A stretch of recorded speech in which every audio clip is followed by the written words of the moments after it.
어쩜 이렇게 시간이 안 가는지 정말 버스 안에서 고잉 이불 속에서 고잉 고잉은 언제나 너에게 고잉 고잉.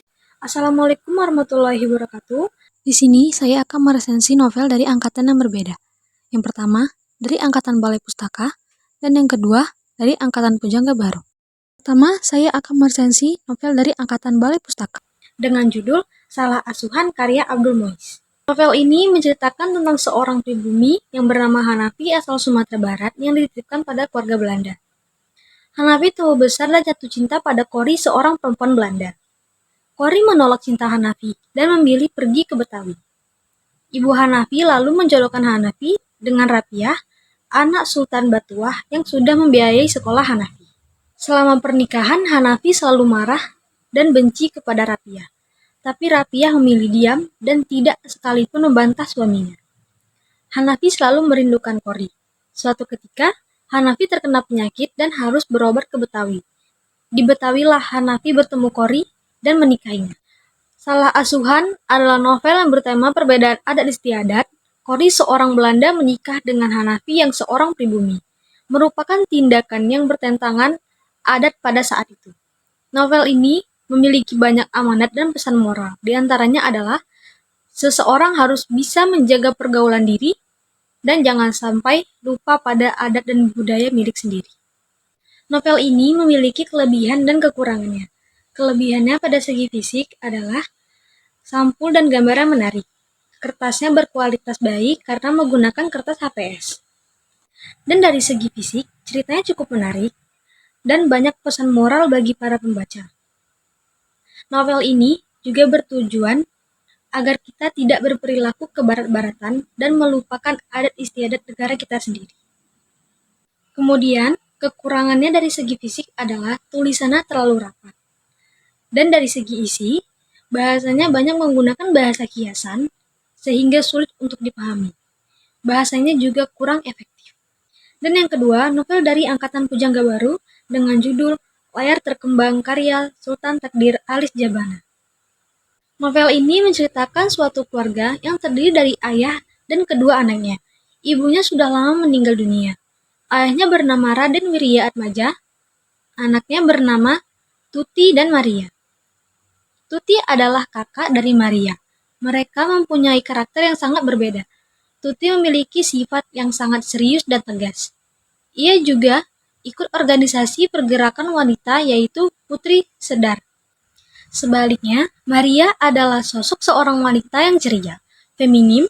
Jika mengambil sebuah keputusan, ia tidak berpikir panjang ataupun ceroboh. Berawal dari pertemuan Tuti, Maria, dan Yusuf di akuarium pasar ikan. Yusuf adalah mahasiswa kedokteran. Sejak pertemuan itu, Yusuf dan Maria sering bertemu.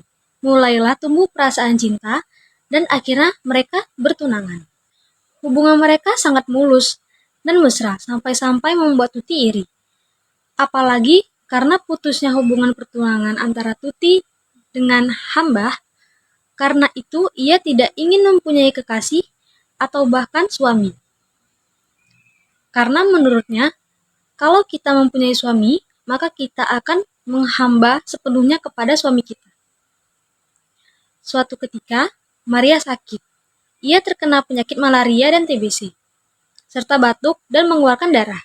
Mereka sangat khawatir, namun Tuti juga dibingungkan oleh perilaku Supomo, teman kerjanya. Karena Supomo ingin untuk mempersunting Tuti. Akhirnya, ia menolak ajakan Supomo karena tidak mau mengingkari prinsipnya. Keadaan Maria semakin memburuk. Maria harus dipindahkan di Pacet, Jawa Barat untuk proses penyembuhan. Ayah, Tuti, dan Yusuf bergantian untuk menemani Maria. Namun, keadaan Maria semakin memburuk. Ia merasa lebih dekat dengan kematiannya. Pesan terakhir Maria yaitu ingin Tuti dan Yusuf itu menikah. Karena menurutnya, ia akan bahagia di akhirat apabila mereka menikah.